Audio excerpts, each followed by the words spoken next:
बिस्मिल्लाहिर्रहमानिर्रहीम। अस्सलामुअलैकुम नाज़रीन कराम, नई वीडियो में आपको खुश आमदीद कहते हैं। वो मिसाल तो आपने सुनी होगी कि सर मुंडाते ही औले पड़े।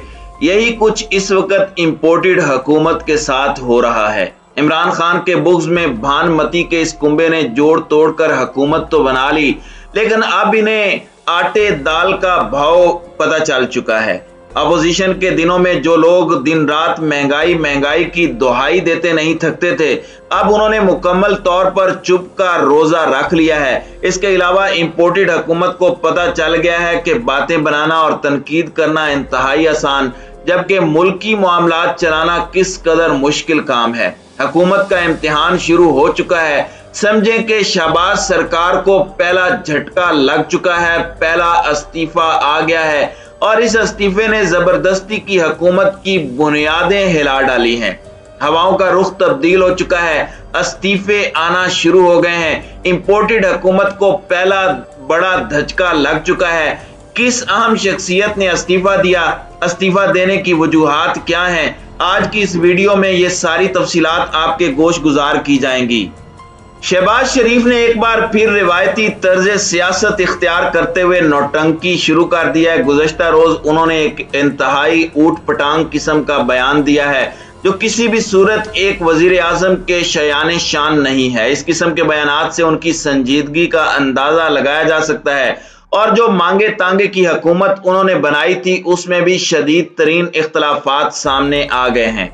मुस्लिम लीग नून ने एक बार फिर वादों से मुकरना और वादा खिलाफी शुरू कर दी है, जिस पर साबिक सदर और पीपी के रहनुमा आसिफ अली जरदारी भड़क उठे हैं। ये माजरा क्या है, इसकी भी मुकम्मल तफसीलात आपके साथ शेयर की जाएंगी, लिहाजा आपसे गुजारिश है कि इस कीमती वीडियो को आखिर तक जरूर देखिएगा।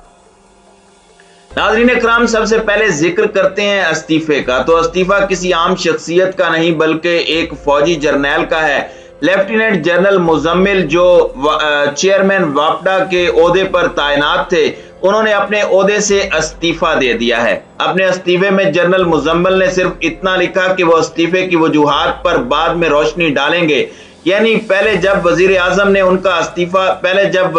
उनका इस्तीफा कबूल कर लेंगे तो इस मामले पर लब कुशाई करेंगे। जैसे ही जनरल मुजम्मिल का इस्तीफा आया वैसे ही इमरान खान भी मैदान में आ गए। यहाँ एक इंतहाई जरूरी और अहम बात आपको बता दें कि जनरल मुजम्मिल को इमरान खान ने चेयरमैन वापडा नहीं लगाया था, बल्कि उन्हें मुस्लिम लीग नून की हुकूमत ने इस ओहदे पर फायज किया था। इक़्तिदार संभालने के बाद इमरान खान ने भी उन्हें काम जारी रखने की हिदायत की थी, लेकिन अब लेफ्टिनेंट जनरल मुजम्मिल इस्तीफा देने के बाद माजी का हिस्सा बन चुके हैं। इमरान खान ने उनकी हिमायत में ट्वीट किया और बयान में कहा कि अब मुल्क में इंपोर्टेड हुकूमत के खिलाफ एक हवा चल पड़ी है, जिसका आगाज लेफ्टिनेंट जनरल मुजम्मिल के इस्तीफे से हो चुका है। जनरल मुजम्मिल में अहलियत और जज्बा हुब्बुल वतनी कमाल थी। इमरान खान ने लिखा कि यकीनी तौर पर वो परेशान हैं क्योंकि चेयरमैन वापडा के जाने से जो हमारा डिकेड ऑफ डैम्स का प्रोजेक्ट है उसके सबोताज होने का खदशा है। जनरल मुजम्मिल ने कहा कि वो अपने इस्तीफे की वजूहात से बाद में पर्दा हटाएंगे। अब देखते हैं कि वो क्या नया कट्टा खोलते हैं। नाज़रीन इकराम, अब हम आते हैं इस तरफ के भानमती के कुंबे में लड़ाइयां शुरू हो गई हैं। दरअसल जब आप खिलाफे फितरत किसी के साथ इत्तेहाद बनाते हैं या मफादात के हुसूल के लिए पार्टनरशिप कायम करते हैं तो वो सिर्फ उस वक्त तक ही चल सकती है जब तक आपके मफादात एक जैसे होते हैं। यही कुछ इस इंपोर्टेड हुकूमत ने किया कि इन तमाम जमातों के नजरियात, मंशूर नारों और सियासी बयानिए में जमीन और आसमान का फर्क है, लेकिन सब के सब अमरीकी आशीर्वाद के बायस इमरान खान की मुखालफत में इकट्ठे हो गए। आप मुस्लिम लीग नून और पीपल्स पार्टी को ही ले लें, दोनों जमातें हमेशा एक दूसरे के खिलाफ सियासत करती रही हैं, इल्जाम लगाए जाते रहे हैं। नून लीग ने पीपी और पीपी ने नून लीगी क़यादत के खिलाफ केसेस बनाए। इसी तरह जेयूआई और एमक्यूएम का आपस में कोई जोड़ नहीं है, क्योंकि एक कट्टर मजहबी जमात है तो दूसरी प्रोग्रेसिव लिबरल सियासी जमात, लेकिन मफादात के हुसूल के लिए सब एक छतरी तले इकट्ठे हो गए हैं। इन तमाम जमातों को मुफाहमत के बादशाह आसिफ अली जरदारी ने अपनी जमानत पर इकट्ठा किया था, क्योंकि कोई भी मुस्लिम लीग नून की क़यादत पर एतमाद करने के लिए तैयार नहीं था, लेकिन मुस्लिम लीग नून ने आसिफ अली जरदारी के साथ ही हाथ कर दिया।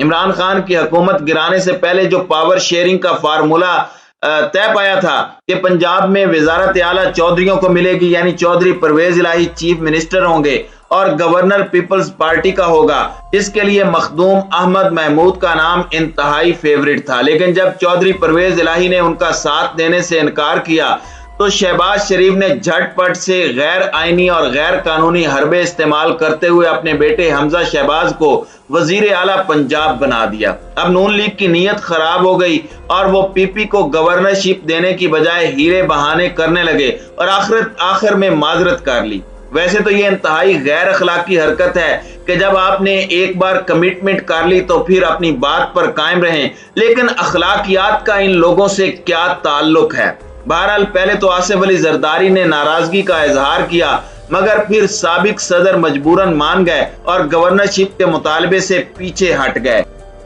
नाज़रीन इकराम, इस मुतालबे से पीछे हटने की वजह भी इंतहाई दिलचस्प है। पीपल्स पार्टी को खौफ है कि कहीं ऐसा ना हो कि हमारे जाती इख्तलाफात शदीद हों और इसका फायदा उठाते हुए एक बार फिर इमरान खान इख्तदार में आ जाए या फिर मामला नए इंतखाबात की तरफ चला जाए। वैसे भी जब से यह हुकूमत बनी है पीपी के तवील मुतालबात थे, क्योंकि वो समझते थे कि सब लोगों को चूंकि आसिफ अली जरदारी ने राजी किया है, लिहाजा जो कुछ वो मांगेंगे उन्हें मिलना चाहिए। पहले तो बिलावल भुट्टो ने हलफ उठाने से इनकार कर दिया, जिसके बाद उन्हें लंदन बुलाकर नवाज शरीफ ने राम किया और यकीन दहानी कराने के बाद वापस भेजा। फिर बिलावल ने हलफ उठाया। पीपी ने चेयरमैन सेनेट की सीट भी मांग ली और सदर मुमलिकत का ओहदा भी, लेकिन इस ओहदे पर मौलाना फजलुर रहमान भी निगाहें जमाए बैठे हैं। मगर इन लोगों की हसरत सिर्फ हसरत ही रह जाएगी। वो ऐसे कि सदर मुमलिकत को ओहदे से हटाने का एक ही तरीका है कि उनका मुआवजा किया जाए, जिसके लिए पार्लियामेंट में 2/3 अक्सरियत चाहिए होती है और 2 वोटों पर कायम हुकूमत कहां से 2/3 अक्सरियत लाएगी।